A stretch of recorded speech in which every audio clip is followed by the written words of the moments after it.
Hello అండి, అందరికీ good morning, నమస్తే. నేను మీ శ్రీనివాస్ని. న్యూస్ అనాలిసిస్ వీడియోకి స్వాగతం. చివరి వరకు చూడండి అండ్ ప్రతి ఒక్కరూ లైక్ చేయండి. నిన్న కోనసీమ జిల్లాలో మలికిపురం మండలం ఇరుసుమండ అనే గ్రామంలో ఓఎన్జీసీ బావిలు ఉంటాయి, ఒక 5 బావిలు ఉంటాయన్నమాట. అందులో ఒక బావిలో ఇది మోరీ 5 డ్రిల్లింగ్ సైట్లో సోమవారం అంటే నిన్న ఉదయం 11:30 సమయంలో లోపల ఉన్న గ్యాస్ అండ్ చమురు ఇవి ర్యాపిడ్కి గురయ్యి ఒక పెద్ద ప్రమాదం వచ్చిందనమాట. బ్లోఅవుట్ అయింది. ఇది ఇప్పటికీ కూడా కొనసాగుతూనే ఉంది.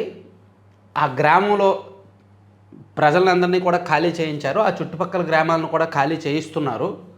ముంబై నుంచి ప్రత్యేక సిబ్బందిని కూడా రప్పిస్తున్నారు దాన్ని కంట్రోల్ చేయడానికి.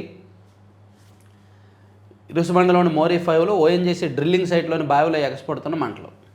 పచ్చని కోనసీమలో బ్లోఅవుట్ ప్రజలను మరోసారి భయభ్రాంతులకు గురి చేసింది. భీకర ధ్వనితో పేలుళ్ళు, ఎగిసిన మంటలతో ఏం జరుగుతుందో తెలియని పరిస్థితుల్లో స్థానికులు ఇళ్లను వదిలి సురక్షిత ప్రాంతాలకు తరలి వెళ్లారు. డాక్టర్ బిఆర్ అంబేద్కర్ కోనసీమ జిల్లా మలికిపురం మండలం ఇరుసుమండలోని మోరీ 5 డ్రిల్లింగ్ సైట్లో సోమవారం ఉదయం 11:30 గంటల సమయంలో గ్యాస్ లీకేజీ ఆరంభమై 12:35 గంటలకల్లా నిప్పు తోడవడంతో 30 మీటర్ల ఎత్తున అగ్ని జ్వాలలు ఎగిసిపడ్డాయి. ఇవి కొనసాగుతూనే ఉన్నాయి. ఈ హఠాత్ పరిణామంతో సమీపంలోని ఇరుసుమండ, లక్కవరం గ్రామస్తులు తలడిల్లిపోయారు. సో ఇక్కడ 1993లో గ్యాస్ చమురు నిక్షేపాలు వెలికితీత ప్రారంభమైంది. తర్వాత కాలంలో ఈ బావిలో నిక్షేపాల పీడన స్థాయి తగ్గిపోయి నీరు ఎక్కువగా వచ్చింది. ఇందులో నిక్షేపాల వెలికితీతకు 2024లో డీప్ ఇండస్ట్రీ లిమిటెడ్ కంపెనీకి లీజుకు అప్పగించారు. తాజాగా 22,700 మీటర్ల లోపల కొత్తగా జోన్లోకి వెళ్ళేటప్పుడు లాగింగ్ టూల్ టెస్టింగ్ ద్వారా బాంబింగ్ ప్రక్రియ నిర్వహించారు. సోమవారం అనూహ్యంగా 2,500 పీడన స్థాయిలో గ్యాస్ బయటకు రాగా నియంత్రించేందుకు కెమికల్ మడ్ పంపింగ్ ప్రక్రియ చేపట్టారు. పీడన స్థాయి విపరీతంగా ఉండడం, మడ్ పంపింగ్ అదుపు చేయకపోవడంతో అనూహ్యంగా ఇలా బయటికి బ్లోఅవుట్ అయింది. ఇమీడియట్గా సీఎం గారు అండ్ డిప్యూటీ సీఎం గారు రెస్పాండ్ అయ్యారు.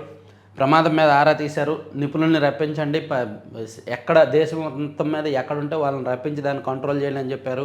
అలాగే ప్రజలకు ఇబ్బంది లేకుండా చర్యలు చేపట్టండి అని చెప్పి ఉప ముఖ్యమంత్రి పవన్ కళ్యాణ్ గారు కూడా చెప్పారు. సో ఇది ఈరోజు ఆల్మోస్ట్ అన్ని పత్రికల్లో కోనసీమలో బ్లోఅవుట్ అని 100 అడుగులు ఎత్తుకు ఎగిసిపడుతున్న అగ్నికీలలు. ముంబై నుంచి ప్రత్యేక బృందం. బ్లోఅవుట్ నియంత్రణకు టైం పట్టొచ్చు. వెలికితీత పనిలో ఉన్న డీప్ ఇండస్ట్రీ సామర్థ్యంపై అనుమానాలు. పచ్చని కోనసీమలో అగ్నికీలలు. 3 దశాబ్దాల్లో పలుఘటనలు. పాసర్లపూడి విస్ఫోటనానికి 30 ఏళ్ళు అని అలాగే ఆంధ్రప్రభలో కూడా దాన్ని హైలైట్ చేశారు. సో ఇది పక్కన పెడితే ప్రపంచ తెలుగు మహాసభలు 3 రోజుల పాటు జరిగాయి కదా. సో నిన్నటితో ముగిశాయి. నిన్న మహాసభలకు సీఎం చంద్రబాబు నాయుడు గారు అండ్ అశోక్ గజపతిరాజు గారు అండ్ కేంద్ర మంత్రి పెమ్మసాని చంద్రశేఖర్ గారితో సహా స్పీకర్ అయ్యన్న పాత్రుడు గారు లాంటి ఇలా అందరూ కూడా ప్రముఖులందరూ హాజరయ్యి మాతృభాషలో చదువుకుంటేనే రాణింపు, సాంకేతికత సాయంతో భాషను కాపాడుకోగలం, పిల్లలకు తెలుగుపై మమకారం, ప్రేమను పెంచాలి, ఈనాడుతో తెలుగు భాషాభివృద్ధికి రామోజీరావు చేసిన కృషిని జాతి మరవదు, తెలుగువారి ఆత్మగౌరవాన్ని చాటి చెప్పిన ఎన్టీఆర్. 3వ ప్రపంచ తెలుగు మహాసభల్లో సీఎం చంద్రబాబు. ఈ సందర్భంగా నేను చెప్పేది ఒకటే, తెలుగు మహాసభలు ముగిశాయి. సో మనకి ఇంగ్లీష్ అనేది ఉండాలి అండ్ హిందీ కూడా. మన దేశంలో ఎక్కడికైనా నార్థన్ స్టేట్స్కి వెళ్ళి బతకాలన్నా లేదా ఎక్కడైనా జాబ్ చేయాలన్నా హిందీ కూడా ఉండాలి. హిందీ, ఇంగ్లీష్ కంపల్సరీనే ఉండాలి. కానీ తెలుగు మాత్రం విస్మరించొద్దు. మన పిల్లల్ని ఎక్కడో పై స్థాయికి చూపించాలి, పై స్థాయికి తీసుకువెళ్ళాలి.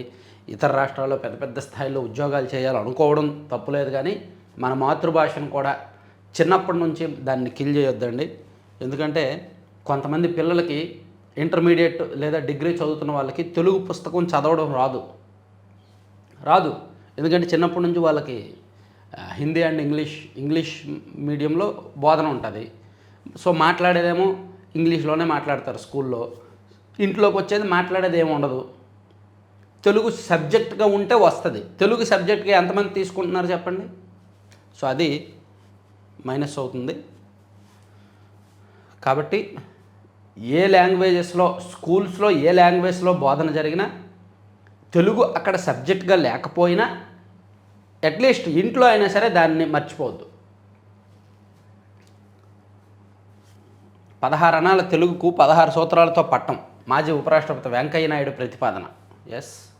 భాష రక్షణకు పోరుబాట, మాతృభాషపై విద్యా వ్యాపార శక్తుల దాడి, ప్రపంచ తెలుగు మహాసభల్లో పూర్వ సిజేఐ జస్టిస్ ఎన్వి రమణ.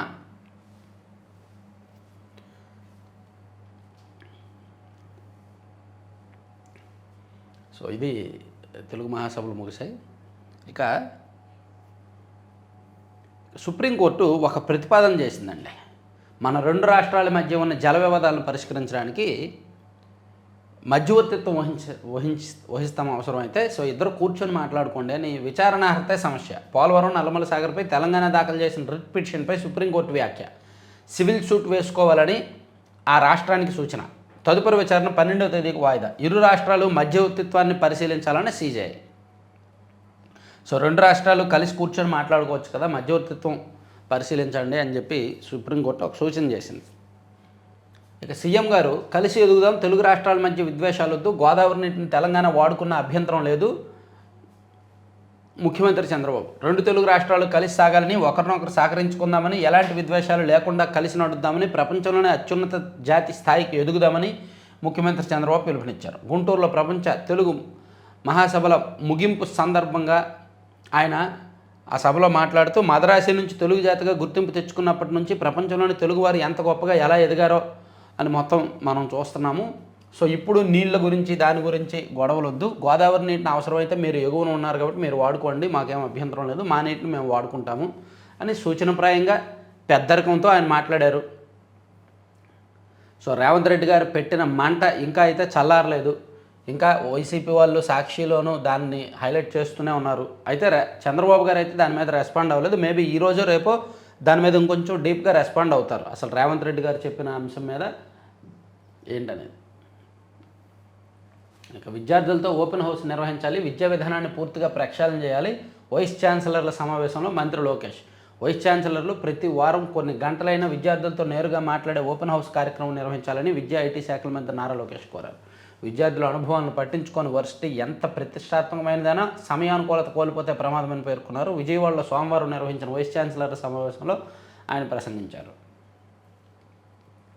పాపం చంద్రబాబు గారి మీద, లోకేష్ గారి మీద వైసీపీ వాళ్ళు బెంగ పెట్టుకున్నారు. వాళ్ళు విదేశాలకు వెళ్ళిపోయారు, చెప్పకుండా విదేశాలకు వెళ్ళిపోయారని. వాళ్ళ పర్సనల్ టూర్, వాళ్ళ ఫ్యామిలీ టూర్, వాళ్ళ పర్సనల్ టూర్, వాళ్ళ ఖర్చుతో వాళ్ళు వెళ్ళారు. ఇంకెవరికి చెప్తే అండి, చెప్పకపోతే ఏంటి? వాళ్ళ గవర్నమెంట్ పని మీద వెళ్తే అప్పుడు చెప్తారు. సో నిన్న వచ్చేసారు, ఇద్దరు వచ్చేసారు.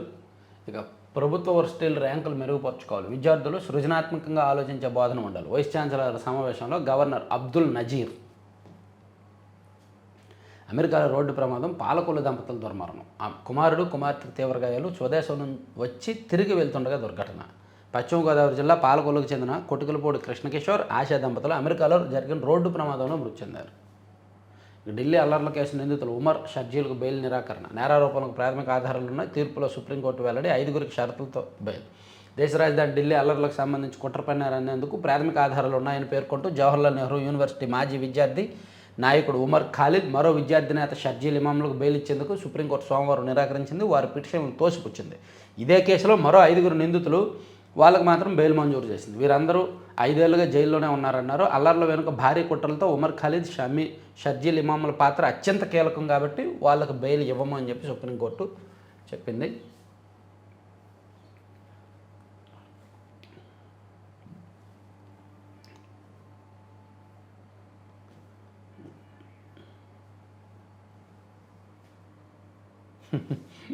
ఇది చూడండి, ఇది సంగతి కోర్టు. అమెరికా అధ్యక్షుడు డొనాల్డ్ ట్రంప్ వెనిజువలా అధ్యక్షుడు కుర్చీలో కూడా కాలేసుకొని ఆక్రమించాడని వెనిజువలా అధ్యక్షురాలుగా రోడ్రిచ్ ఒక కార్టూన్ వేశారు.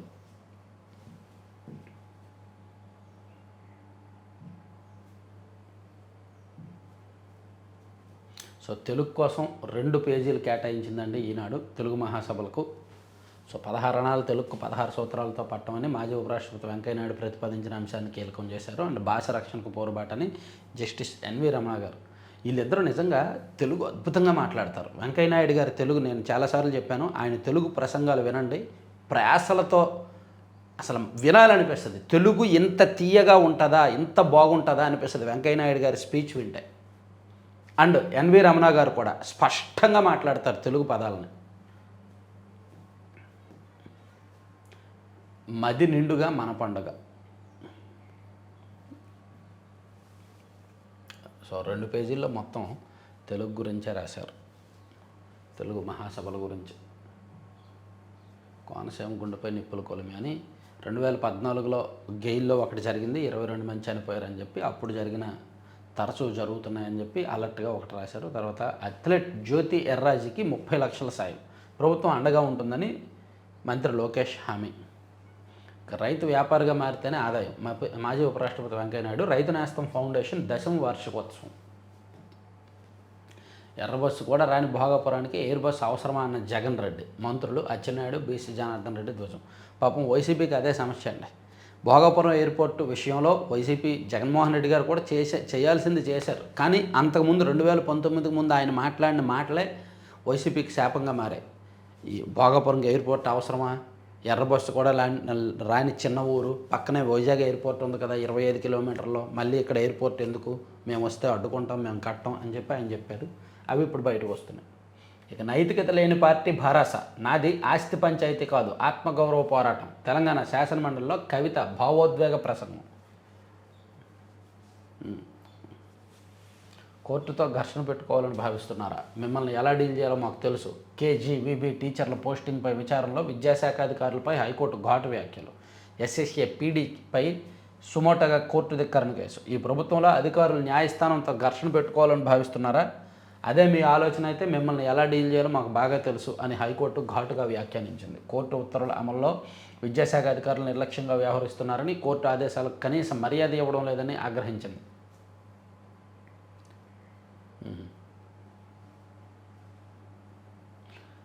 ప్రజా సమస్యల పరిష్కారానికి జనతా వారధి భాజపా నేతృత్వంలో శ్రీకారం. అమెరికాలో తెలుగు యువతి దారుణంగా జరిగిందంటండి. హైదరాబాద్కు చెందిన గొడిశాల నిఖిత అనే యువతి అమెరికాలో 4 ఇయర్స్ నుంచి ఉంటున్నారంట. అక్కడ ఎంఎస్ చేస్తూ ఉద్యోగం చేస్తున్నారంట. ఆమె రూమ్మేట్ ఒక ఆయన అర్జున్ శర్మ అని ఆమె దగ్గర డబ్బులు అప్పు తీసుకొని ఇవ్వలేదంట. సో ఆమెను రూమ్కి పిలిచి నేను డబ్బులు ఇస్తాను మా అపార్ట్మెంట్కి రా అని పిలిచి ఆమెను హతమార్చి తిరిగి స్వదేశానికి వచ్చేశాడు అని చెప్తున్నారు. అతన్ని తమిళనాడులో ఇంటర్పోల్ పోలీసులు కూడా అదుపులోకి తీసుకున్నారు, అర్జున్ శర్మని. లాహిరిలో బాగుందండి. బోట్ హౌస్లు అంట పవిత్ర సంగమం దగ్గర. రాత్రి వేళ వెన్నెల కింద బోట్లో విహరిస్తే ఆ ఊహే ఆహ్లాదంగా ఉంది కదా. ఈ అనుభూతిని పొందాలంటే ఎక్కువ మంది చూసేది కేరళ వైపే. ఇక అంత ప్రయాసపడాల్సిన అవసరం లేకుండా కృష్ణానదిలో బోట్ హౌస్లు అందుబాటులోకి రానున్నాయి. వీటిలో పర్యాటకులు బ్యాక్ వాటర్ ప్రయాణం, రాత్రిపూట బసను ఆస్వాదించవచ్చు. బాగున్నాయి. పవిత్ర సంగమం దగ్గర బోట్ హౌస్లు పెట్టారంటండి.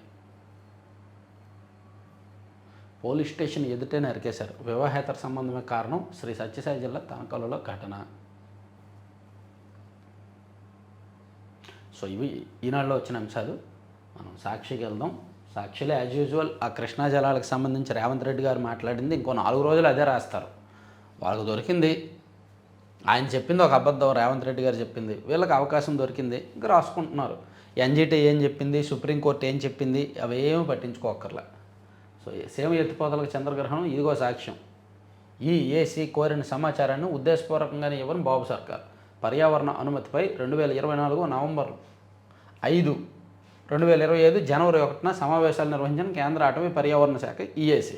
చంద్రబాబు సమాచారం ఇవ్వకపోవడంతో 2025 ఫిబ్రవరి 27న ఈఏసీ సమావేశంలో పర్యావరణ అనుమతి ఇవ్వను. తెలంగాణ సీఎం రేవంత్ రెడ్డితో చీకటి ఒప్పందం వల్లనే సీమ ఎత్తిపోతలను అడ్డుకున్న చంద్రబాబు. ఇదే అంశాన్ని గతేడాది మార్చి 19లో లోక్సభలో ప్రస్తావించిన వైఎస్ఆర్సీపీ ఎంపీ అవినాష్ రెడ్డి అది రాసుకొచ్చారు. హే కృష్ణ, తెలంగాణలో మరో 16 ప్రాజెక్టులు. కృష్ణా జలాలపై ఏపీ హక్కుల పరిరక్షణలో చంద్రబాబు సర్కార్ ఘోర వైఫల్యం. 372. ఒకవేళ ఫ్యూచర్లో ఒక 2-3 సంవత్సరాల తర్వాత అయినా సరే తెలంగాణ ఏపీకి సంబంధించి ఏమైనా నీటి వివాదాలు వచ్చినప్పుడు, తెలంగాణ వాళ్ళు ఇలా ఏమైనా మాట్లాడినప్పుడు రేవంత్ రెడ్డి గారు చేసిన కామెంట్స్ని అప్పుడు కూడా రాస్తారు సాక్షిలో. సో కాళేశ్వరాన్ని కూడా కాదనలేదు, గోదావరిపై ఎన్ని ప్రాజెక్టులు కట్టినా పర్వాలేదు ముఖ్యమంత్రి చంద్రబాబు.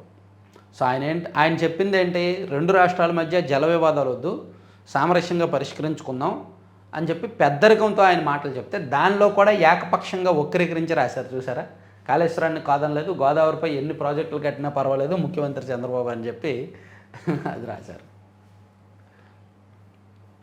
అలాగే గోదావరి జల వివాదానికి సుప్రీం 3 మార్గాలు: మధ్యవర్తిత్వం ద్వారా పరిష్కారం, ఆర్టికల్ 131 కింద సివిల్ సూటు, హై పవర్ కమిటీకి నిర్ణయాధికారం, తెలుగు రాష్ట్రాలకు సుప్రీంకోర్టు సూచన. ఈ ప్రభుత్వంలో అధికారులకు కోర్టులన్నా కోర్టు ఆదేశాలన్నా లెక్కే లేదు. పవర్ఫుల్ వ్యక్తి కింద పనిచేస్తున్నాం, ఎవరూ ఏమీ చేయలేరు అనుకుంటున్నారు.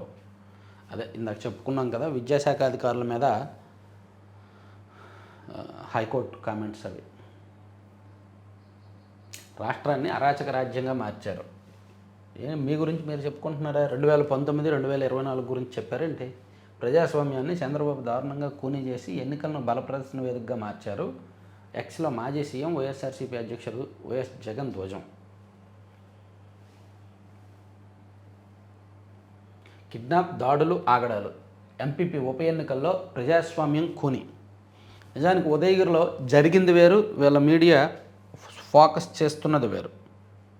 ఉదయగిరిలో యాక్చువల్గా జరిగింది వైసీపీ వాళ్ళే ఫస్ట్ అక్కడ కిడ్నాప్ చేశారంట.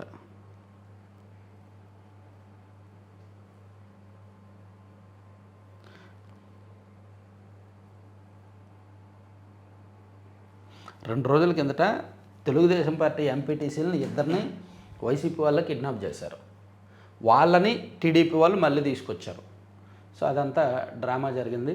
సో ఇదంతా వీళ్ళు ఏం రాశారు? వెంజమూరు బొమ్మన హాల్లో పచ్చమొక్కల దాష్టీకం, గోండాగిరి దౌర్జన్యాలతో ఏకపక్షంగా ఎన్నిక, వెంజమూరులో వైఎస్ఆర్సీపీ ఎంపీటీసీ అపహరణ, మరో మహిళా ఎంపీటీసీపై దాడి, ఇంకో ఎంపీటీసీ నిర్బంధం, ఉదయగిరి టీడీపీ ఎమ్మెల్యే కాకర్ల సురేష్ అరాచకం, టీడీపీ ఆగడాలతో వైఎస్ఆర్సీపీ సభ్యులు వాకౌట్, బొమ్మన హాల్లో సంఖ్యాబలం లేకుండా టీడీపీ అభ్యర్థికి డిక్లరేషన్ అని రాసుకొచ్చారు. కోనసీమ బ్లోఅవుట్ని కింద రాశారనమాట. రెండో పేజీకి వెళ్దామా? కోపంగా ఉన్నానని మోదీకి తెలుసు. కాదండి, ఈ వార్త ఆంధ్రజ్యోతిలో చూద్దాం. నేను సంతోషంగా లేనని మోదీకి తెలుసు, నన్ను సంతోషపెట్టేందుకు భారత్ ప్రయత్నిస్తోంది. ఏదో వీళ్ళిద్దరు భార్యాభర్తలు మరి. ఈయనేమో అలిగాడు, కోపం సంతోషంగా లేడని ఆయనకు తెలుసు. కానీ రష్యా నుంచి చమురు కొనుగోలును ఇలాగే కొనసాగిస్తే భారత్పై టారిఫ్లు పెంచేస్తా, అమెరికా భద్రత కోసం మాకు గ్రీన్లాండ్ కావాలి ట్రంప్, గ్రీన్లాండ్పై పెత్తనం కుదరదు డెన్మార్క్ ప్రధాని, ట్రంప్ వద్ద మోదీ మోకరిల్లుతున్నారు, మిత్రుడిని సంతోషపెట్టేందుకు దేశానికి హాని చేస్తారా కాంగ్రెస్?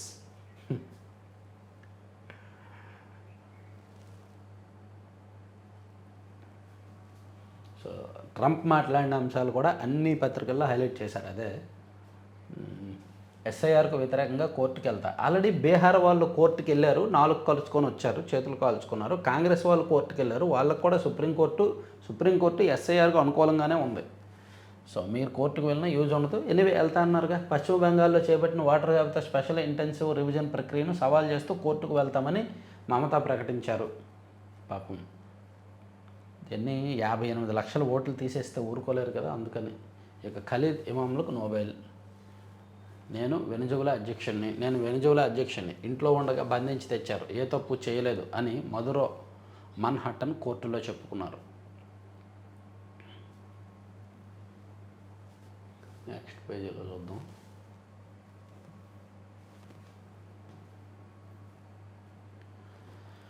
సో ఇదండి, అంటే వీళ్ళు రాసింది అర్థమైంది కదా.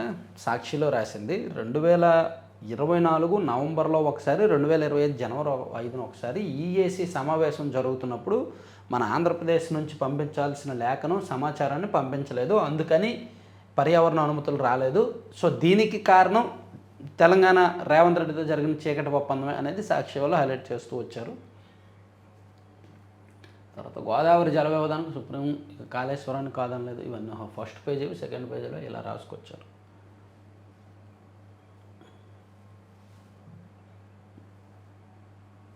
కిడ్నాప్, దాడులు, ఆగడాలు. ఓహో పేజీ రాశారే. వెంజమూరు ఎంపీపీ ఎన్నిక అప్రజాస్వామికం, వైఎస్ఆర్సీపీ జిల్లా అధ్యక్షుడు కాకాని గోవర్ధన్ రెడ్డి. ఆ మాటకు వస్తే 2021లో జరిగిన ఎంపీటీసీ జెడ్పీటీసీ ఎన్నికలే అప్రజాస్వామికం.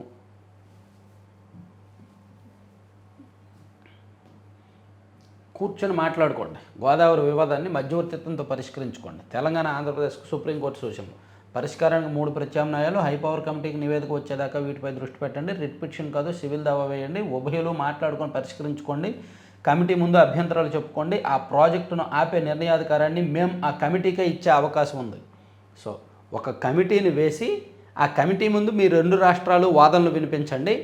ఆ కమిటీ వాళ్ళు ఒక రిపోర్ట్ ఇస్తారు, దాన్ని బట్టి మేము ప్రొసీడ్ అవుతాము, మేము కూడా ఆ కమిటీకే అధికారాన్ని ఇస్తాము అని సుప్రీంకోర్టు సూచనప్రాయంగా 3 రకాల మార్గాలు చూపించింది. సో దానిలో ప్రభుత్వాలు ఏమో ఆలోచిస్తాయనేది చూడాలి. ఈవెన్ కూర్చొని మాట్లాడుకోవడానికి ఇప్పుడున్న సీఎంల మధ్య ఈగోస్ ఏమీ లేవు, కూర్చొని మాట్లాడుకుంటారు. అయితే రేవంత్ రెడ్డి గారు మొన్న అసెంబ్లీలో నోరు జారడమే ఇబ్బంది అయింది. ఇక నల్లమల సాగర్పై స్టే ఇవ్వండి, వరద జలాల పేరిట 200 టీఎంసీలు తరలించే కుట్ర, విభజన చట్టం, ట్రైబ్యునల్ నిబంధనల ఉల్లంఘన, ధర్మాసనం ముందు తెలంగాణ ప్రభుత్వం వాదన, తదుపరి విచారణ 12వ తేదీకి వాయిదా. ఎర్రబస్సు రాదన్నది ఎవరు జగన్, భోగాపురంపై నాడో మాట నేడో మాట, విమానాశ్రయం ఎందుకన్నాడు ఎగతాళి, ప్రతిపక్షంలో ఉన్నప్పుడు భూములు ఇవ్వొద్దని రైతులను రెచ్చగొట్టిన వైనం, అనుమతులు, భూసేకరణ, శంకుస్థాపన అన్ని గత టీడీపీ ప్రభుత్వ హయాంలోనే, జగన్ వచ్చాక పనులు గాలికి, ఇచ్చిన వాటిలో 500 ఎకరాలు వెనక్కి, కాంట్రాక్ట్ సంస్థ జిఎంఆర్కు బెదిరింపులు, తీరా ఎన్నికల ముందు మళ్ళీ శంకుస్థాపన, ఇప్పుడు భోగాపురం ఘనత తనదేనని జగన్ ఆయన రోతపత్ర గొప్పలు, పైగా చంద్రబాబుపై నిస్సిగ్గుగా నిందలు అని. సో భోగాపురం ఎయిర్పోర్ట్కి సంబంధించి ఆల్రెడీ మనం క్లియర్గా ఒక అనాలిసిస్ వీడియో చేసాం. ఈ ఆంధ్రజ్యోతిలో కాస్త ఏకపక్షంగా రాశారు. జగన్మోహన్ రెడ్డి గారి పాత్ర 30% ఉంటే టీడీపీ పాత్ర, చంద్రబాబు గారి పాత్ర 70% ఉంది భోగాపురం ఎయిర్పోర్ట్ విషయంలో, అది పూర్తి అవ్వడంలో. కాబట్టి ఈయన చేసిన తప్పులు కూడా కొన్ని ఉన్నాయి. ఇక అమెరికాలో ఘోర ప్రమాదం, గిన్నీ స్పీడ్తో రోడ్డు, అత్యంత వేగంగా బెంగళూరు విజయవాడ ఎక్స్ప్రెస్ వే నిర్మాణం, నిరంతరాయంగా 7 రోజుల్లో 52 కిలోమీటర్ల రోడ్డు, పుట్టపర్తి మండలంలో రోడ్డు పనులకు శ్రీకారం, 4 గిన్నీస్ రికార్డులు సాధించేందుకు ప్రయత్నం. ఓహో, స్పీడ్ సాధారణంగా హైవేల నిర్మాణం అంటే కొన్ని చోట్ల సంవత్సరాలు కొనసాగుద్ది. అలా కాకుండా చాలా స్పీడ్లో, సాధ్యమైనంత స్పీడ్గా గిన్నీస్ రికార్డుకి ఎక్కేంత స్పీడ్ ఉందో బెంగళూరు విజయవాడ ఎక్స్ప్రెస్ వే నిర్మాణం జరుగుతుందంట. ఇక కొండెక్కిన కోడి నిజమేనండి, చికెన్ ధరలు పెరిగిపోతున్నాయి. విశాఖలో రికార్డు స్థాయికి బ్రాయిలర్ స్కిన్లెస్ కిలో 300, బెజవాడలో అంతకు మించిన రేటు, కోళ్ల కొరతే కారణం, వ్యాపారులు మరింత పెరిగే అవకాశం. అమ్మో. బంగ్లాదేశ్లో వితంతు హిందూపై ఇదొకటి, బంగ్లాదేశ్లో హిందూ వితంతుపై చెట్టు కట్టేసి జుట్టు కత్తిరింపు, సామాజిక మాధ్యమాల్లో వీడియో. ఈ వీడియో బాగా వైరల్ అవుతుంది. బంగ్లాదేశ్లో వరుసగా హిందువుల మీద దాడులు జరుగుతూనే ఉన్నాయి. ఎందుకో అంటే ఒక్కోసారి అనిపిస్తుంది, బంగ్లాదేశ్ మనతో పోలిస్తే చాలా చిన్న దేశం కదా. మన దేశంలో బంగ్లాదేశ్ లాంటి రాష్ట్రాలే చాలా ఉన్నాయి. అటువంటిది మనం వాళ్ళ మీద ఇప్పుడు చూడండి, డొనాల్డ్ ట్రంప్ వెనిజులా మీద ఎలా దండెత్తి అధ్యక్షుని నిర్బంధించి తీసుకొచ్చారో, అలా మనం కూడా బంగ్లాదేశ్ మీద దండెత్తి అధ్యక్షుని నిర్బంధించి తీసుకొస్తే ప్రపంచం ఏమవ్వాలి? సో మనం కాస్త శాంతంగా పరిష్కరించుకుందాం, వేచి చూద్దామని ఆలోచిస్తున్నాం అంతే. కానీ బంగ్లాదేశ్లో దారుణాలు జరుగుతున్నాయి.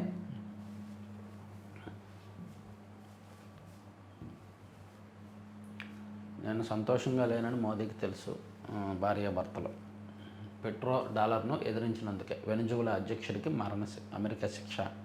32 మంది క్యూబా అధికారులు మృతి. వెనిజులా అమెరికా దాడిలో హతం. వెనిజులా దేశంలో అమెరికా చేపట్టిన మిలిటరీ ఆపరేషన్లో 32 మంది క్యూబాకు చెందిన అధికారులు కూడా మరణించారంటండి.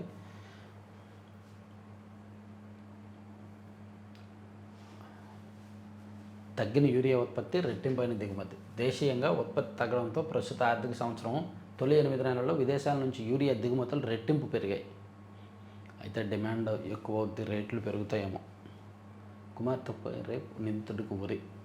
కన్న కుమార్తెపై అత్యాచారానికి ఒడిగట్టి ఆమె గర్భవతి అయ్యేందుకు కారణమైన వ్యక్తికి తమిళనాడులోని తిరునెల్వేలి ఫోక్సో కోర్టు ఉరిశిక్ష విధించింది.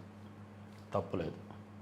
ఢిల్లీ గాలిలో మందులకు లొంగని బ్యాక్టీరియా, అన్ని చోట్ల స్టాఫిలోకోకై బ్యాక్టీరియా జేఎన్యూ అధ్యయనంలో వెల్లడి. అసలే విపరీతమైన వాయు కాలుష్యంతో కొనారెల్లుతున్న దేశ రాజధాని ఢిల్లీ వాతావరణంలో శక్తివంతమైన యాంటీబయాటిక్ మందులకు సైతం లొంగని సూపర్ బగ్స్ వ్యాపిస్తున్నాయని జేఎన్యూకి చెందిన school of environmental sciences environmental sciences పరిశోధకుల అధ్యయనంలో తేలిందంటండి. సో అక్కడ అసలే వాయు కాలుష్యం, ఆ వాయు కాలుష్యంలో మందులకు కూడా, యాంటీబయాటిక్స్ కూడా లొంగని బ్యాక్టీరియా ఉందంట.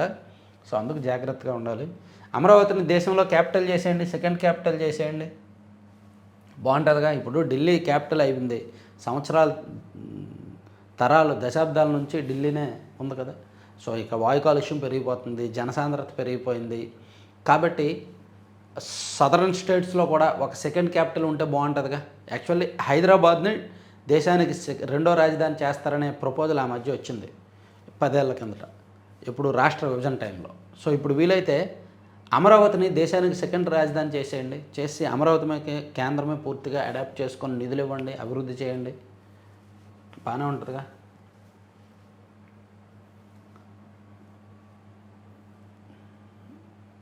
ఈ ప్రపోజల్కు మద్దతు ఇచ్చేవాళ్ళు లైక్ చేయండి. అమరావతిని దేశానికి రెండో రాజధాని చేయాలి, చేస్తేనే మంచిది. విద్వేషం వద్దు, ఐక్యంగా సాగుదాం. తెలుగు రాష్ట్రాలు పరస్పరం అర్థం చేసుకోవాలి, అప్పుడే జల వివాదాలకు శాశ్వత పరిష్కారం. సహకారంతో సంపూర్ణ ప్రగతి. గోదావరి జలాలను తెలంగాణ ఎంతైనా వాడుకోవచ్చు.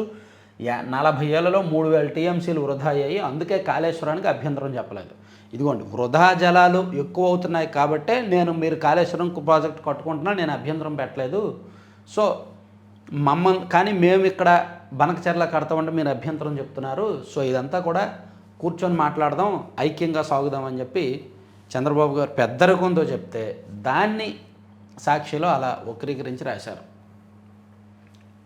అది కామనేలే సాక్షిలో అలా రాయడం. నిపుణులకు కొలువు, నైతికతకు నెలవు. ఏపీలో కూటమి ప్రభుత్వం వినూత్న పంథ. సలహాదారుల నియామకంలో ప్రత్యేక ముద్ర. ఎంతకు 35 మంది సలహాదారులు నియమించారుగా. అలా ఎలా ఇలా ఎలా అలా అలా అని నిపుణులకు అని సలహాదారులు ఎక్కువ మంది అయ్యారుగా. డబ్బులు తక్కువ, ఆర్థిక పరపతి తక్కువ, సలహాదారులు ఎక్కువ, జీతాలు ఎక్కువ. రాష్ట్ర సమగ్రాభివృద్ధి లక్ష్యం. సమర్థులు, నిపుణులకి అవకాశం. రాజకీయ నిరుద్యోగులకు సీఎం చంద్రబాబు, డిప్యూటీ సీఎం పవన్ల నేతృత్వంలో ఘనకెత్తి యువతకు ప్రాధాన్యం ఇచ్చే రంగాలపై మంత్రి లోకేష్ ఫోకస్. శాస్త్ర సాంకేతిక, చేనేత రంగాలతో పాటు నైతిక విలువలకు చోటు. ప్రకృతి వైద్యం, మాస్ కమ్యూనికేషన్, ఆధ్యాత్మిక రంగాలకు పెద్దపీట.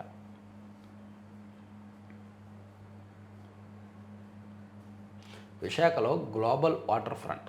తూర్పు తీరం ప్రగతి పదం.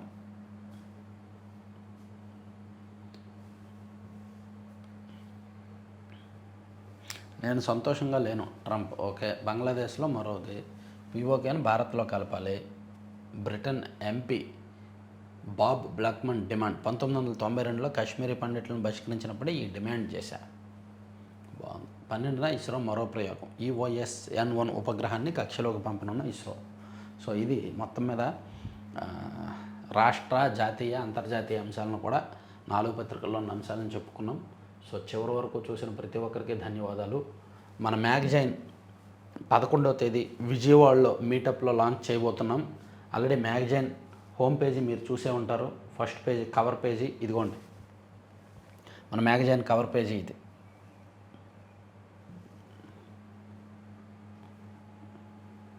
సో ఫస్ట్ పేజీ ఇదనమాట. ఇది మార్కెట్లో 11వ తేదీ తర్వాత అందుబాటులో ఉంటుంది. అలాగే మ్యాగజైన్ బుక్ చేసుకున్న అందరికీ కూడా 11వ తేదీ తర్వాతే డెలివరీస్ అవుతాయి.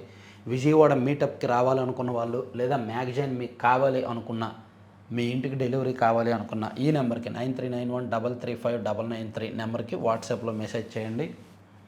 Thank you. చివరి వరకు చూసిన ప్రతి ఒక్కరికి ధన్యవాదాలు. ఇదిగోండి మ్యాగజైన్ డిజైన్ ఎట్లా ఉంది కామెంట్ చేయండి. మ్యాగజైన్ ఫస్ట్ పేజ్ ఇది కవర్ పేజీ. డిజైన్ ప్రొఫెషనల్గా ఉందా, ఎలా ఉందనేది మీ ఒపీనియన్ ఏంటనేది కామెంట్ చేయండి. Thank you.